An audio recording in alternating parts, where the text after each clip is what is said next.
Tarapith TV, সর্বদা সত্যের পথে। বিদ্যুৎ পৃষ্ঠ হয়ে মৃত এক ঘটনাটা ঘটেছে বীরভূমের মারগ্রাম থানার কনকপুর গ্রামে। জানা গেছে বীরভূমের মারগ্রাম থানার অন্তর্গত কনকপুর গ্রামের বাসিন্দা কৈলাস লেট। তার বয়স 33 বছর। বিদ্যুৎ দপ্তরে ঠিকাকর্মী হিসেবে কাজ করতে গিয়েছিলেন গতকাল রাত্রে ইয়াদনগরের পাওয়ার হাউসে। কাজ করতে যান সেখানে। বিদ্যুৎ পৃষ্ঠ হয়ে তার মৃত্যু হয়। তাকে উদ্ধার করে প্রথমে স্থানীয় স্বাস্থ্য কেন্দ্রে নিয়ে যাওয়া হয়।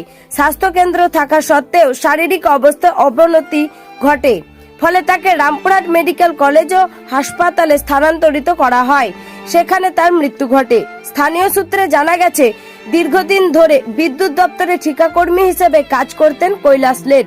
কৈলাস লেটের মৃত্যুতে পরিবারে নেমে এসেছে শোকের ছায়া। ঘটনা ঘটেছিল বলতে ও পাওয়ার হাউসে কাজ করতে গেছিল কালকে, আমরা এটাই জানি। আপনারা কিভাবে জানলেন? আমরা কিভাবে জানলাম বলতে 2টোর সময় ওর ডিউটিতে জয়েন করেছে। তারপরে 6টা নাগাদ আমাদেরকে ফোন করে জানায় যে হসপিটালে ভর্তি করে আছে, শরীর অসুস্থ, হসপিটালে ভর্তি আছে, আপনারা আছেন।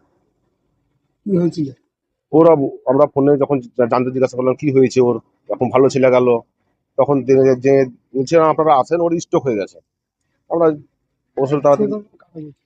ওই ওর সঙ্গে যারা কাজ করতো তারা, বাড়ি কোথায়? তাদের বাড়ি ওই মিত্রপুর বলছে।